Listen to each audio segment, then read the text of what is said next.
here on the Talking Insights podcast. I am Dan Fleetwood, President of Research and Insights at QuestionPro, and I have Nic Umana here from Mars, and she's the Global Innovation Director. Welcome.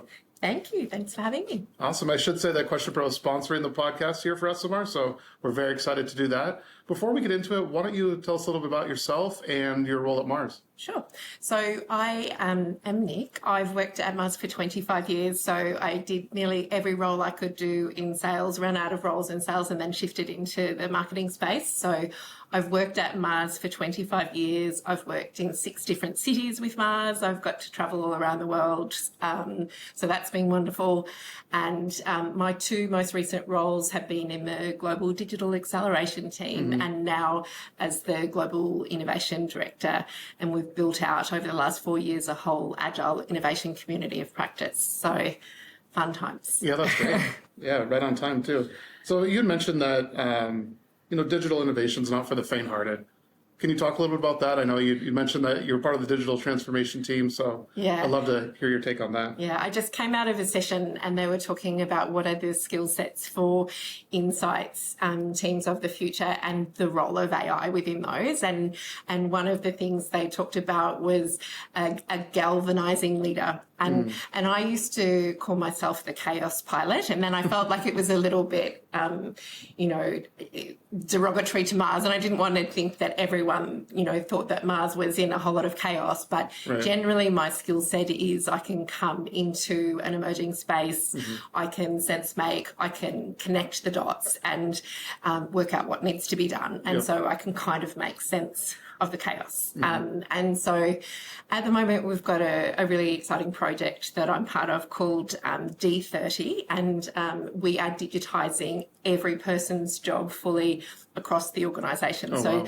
30,000 humans, we're looking at how they spend their time. We're making sure that they have a digital thread or footprint with everything that they do, and we're integrating all of our systems and processes. So it's massively complicated, but massively exciting, because we, often people who work in innovation are always redesigning systems and processes in their heads and wishing for better. And so I have an opportunity to try and shape the future. So super fun. That's great. That's awesome. So what does it look like practically, like making someone's job digital? What does that look like? Look, it's hard to simplify it. I would say we are looking at where people should best spend their time and what can we automate or what can we hand over to AI or Gen AI or over to systems versus if we have these really talented humans, how can we make sure they're focusing on roles that really create value? So, and even as an insights professional, you'd much rather spend your time understanding the knowledge and applying the knowledge, well, I would, versus generating the knowledge. So, we were in a bit of a trap where we felt like data monkeys sometimes in our roles, but we've kind of been able to shift. We call ourselves human intelligence, and we've been able to shift into a space where we're seen as the strategic co-pilots and the neutral co-pilots objective, hopefully. And so it means that we're more easily part of the future focused conversations. So it means a lot of different things, but it just means, making the most of tech so we can spend our times really adding the creative value and the competitive advantage. Yeah, I think that's one of the real opportunities of AI. I think there's a lot of fear around it, like it's going to take my job, There's definitely a lot of that, but I like how you and probably Mars is approaching it around. Don't think about it taking your job, thinking about it helping you out and doing those mundane tasks that you don't want to spend a lot of time on, frankly. And you want to lead and get that insights and work on those kind of things. Is that fair? Yeah, spend your time doing the creative and fun stuff. That's we want to make your jobs better, and we want you to come to work and have a good time. So yes, I think though that it's taken us time to get there. I think, and I'm going to talk about this a little bit on Wednesday. Our leadership team were obsessed very early with AI and took a really, I'd say, a heavy-handed approach, and they were full force. Everyone get on the tools and do everything with AI. And I was on a little bit of an alert, situation where I'm like, well, yes, it's good to understand how it all works, but let's experiment before we go full force. And so I know that we need to be seen as future focused and providing tools that enable, but also we play a role of, I call myself the watch out queen at the moment. I'm like, well, this is really great. And also let's think about this. So I tried to kind of slow things down a little so we can talk about where do we use AI versus where do we use more traditional research tools, and how do we transition over time? So as we build out the experiments and the use cases and we have a higher level of confidence and we're training the machines to understand our business and our strategies and where we want to take innovation, then yes, we can go more full force. So yeah, it's kind of a balancing act, isn't it? You don't want to be seen as the police, but also I do want to rein things in a little sometimes and be providing best practice frameworks and guidelines for how you might use the tools. And it's very different depending on the stage of innovation that you work in, the function that you work in as well. Yeah, I imagine it is. So you mentioned that there's guidelines you have of when to use AI and when to use more traditional approaches. Yes. Can you share some of those? Or? Yeah, sure. So at the moment, we've got a number of agency partners that we're partnering with using AI. And I would say that we're experimenting, and we're experimenting a little bit with synthetic data. But we are always still checking back in with the consumer, the real consumer, before we launch anything. So we're comparing results, and, synthetic data is not there yet. But I think I have a job as the human intelligence leader to make sure that we're still always saying to real consumers in the real world, is this something that will help you, that you will buy before we scale it? So, I guess that's one aspect. Did I answer the question? Yeah, and then when to use AI versus traditional methods. Oh, sorry, yes. And so at the moment, we are always going to dovetail with real consumer research, and we tend to front load a lot of the AI experiments, so a lot more in the discover stage of our innovation. But when we get to developing and nurturing the innovation, we're shifting into more traditional methods. We're trying our hand at predictive and forecasting models. We haven't found anything we truly trust yet. And we're lucky. We've spent 4 years building out an Agile innovation model, which means we should be doing less research and more learning in the real world. There's nothing better than that. And so we have a model that allows us to do a small scale experiment in a handful of stores, see what's working, learn and optimize before we scale it. And so I'm always going to revert back to that as the value of the model, but use AI up front to maybe help us spark new ideas, and to help us move, I guess, a little bit more quickly, if it can. So are you using AI more for new ideas or help with existing products and coming up with new ideas there? Good question. I can talk to you about the new ideas. So we're using AI across every part of the business. We're using it to make ads. We're using it to create content. For me, we're using it absolutely for new ideas. And I think that's where it's most helpful, because we talk about bias in AI tools, but there's also bias in enterprise thinking. So if we've had the same people using the same insights, generating the same ideas, then the exciting thing for me is to be able to ask AI tools questions in a way that gets us to a place that we wouldn't have got without AI. So I think for me, I'm much more interested in the effectiveness and the creativity benefits versus the efficiency. I think we're pretty efficient already. It sounds like it.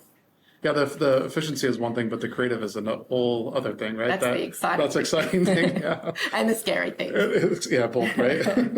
I want to ask a little bit around, kind of go back to the digital transformation a little bit, and just why is digital transformation or AI important for Mars? I know you mentioned all of these things, but you said Mars early on was like an early adopter of it. Was there did they just see it as a bigger opportunity, or was it something more or less? I think there's lots of reasons why it's important for Mars. Mars is an amazing business to work for. They're a very human-centric business, very relationship-focused. And I would say lighter on process and systems than other organisations. So we talk about someone like a Unilever or a Procter and Gamble as very process focused, very directive, very top down. Yeah. We're a very collaborative business, and we also operate quite independently. So we have a global enterprise team, and that's what I'm part of, but also all of our regions have all of the power. They have local P&Ls and they make all of the decisions. And so our role is to kind of nurture and guide, but ultimately the power sits in the regions. It makes sense, yeah. So it's really important for us. We have quite informal ways of working, and we have, because we're so big and we've grown so quickly, we have many legacy systems, which mean we spend a lot of wasted time in crappy admin. Like for me to get a new supplier in the system, like could take me 6 months sometimes, which is outrageous. But we've got a whole lot of legacy systems as we've merged and acquired businesses and things that we've never integrated. Right. So the hope and the dream for us as associates is that we actually have systems that work well so we can spend our time doing the real work, one.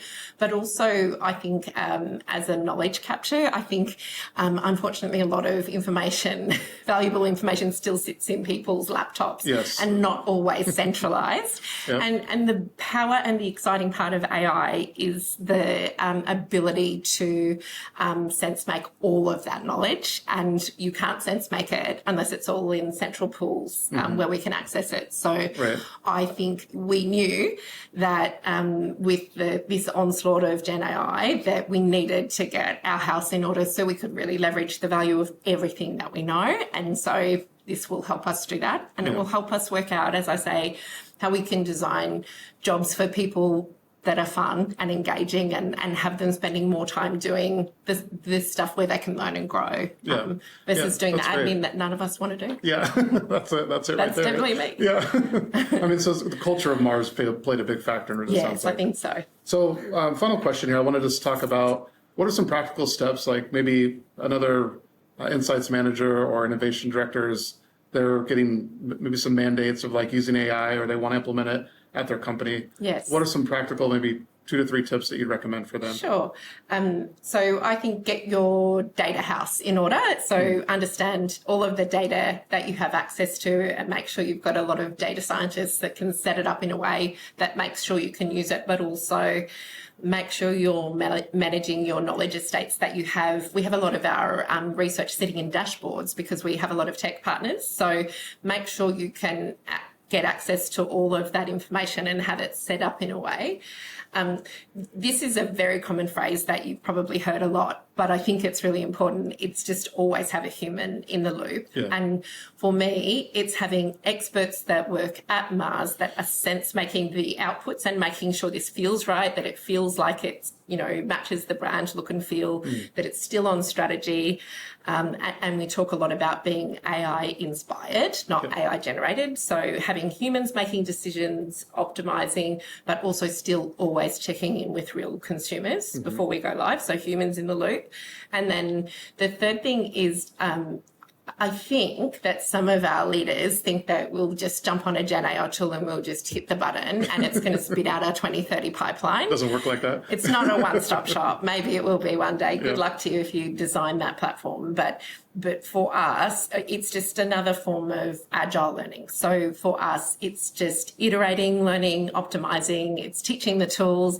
It's teaching the humans that are putting the prompts in. It's knowing which AI tool to use at which stage. And so it's kind of constant learning, iteration, optimization, and doing that in small increments so you eventually land where you need to. So that's great. They're the 3 things. I hope they help. Yeah, that's great. Taken us a while to learn those. Yeah, that's a lot of trial and error, I'm sure. Well, those are great 3 things that I think we can wrap it up now. So thanks, Nicole. Good. Thank you. Really for appreciate having your me. time. Enjoy the rest of conference. Awesome. And don't forget to like and subscribe. And we have a lot of more great content coming up on some future episodes here. So thank you. You can't know the answer to a question without first asking it. But how do you ask the questions? More importantly, how will people answer them? That is where Question Pro comes in to support you, empowering you to build and deploy amazing experiences that collect clean and useful data. With our powerful online-based, built-for-enterprise survey platform, it is easy to create, collect, and act on your data. Create an impactful survey in minutes from scratch by importing an existing survey, or choose from over 350 ready-made templates that have been vetted by our expert market research professionals. Add as many respondent contacts as you want and share them through multiple distribution methods. Collect offline data and use white-labeled mobile apps to ensure data collection is extensive and up-to-date. Take advantage of our specialized services to manage enterprise projects, as well as the instances where the insights collection is complicated but imperative. Then, leave the rest to Question Pro. Sit back and watch us work magic as the data is analyzed and compartmentalized into functional insights automatically. Create role-based access reports in addition to exporting the data and insights into your proprietary toolset, allowing you to focus on what's most important, making smart decisions. Question Pro, survey software that gets the job done.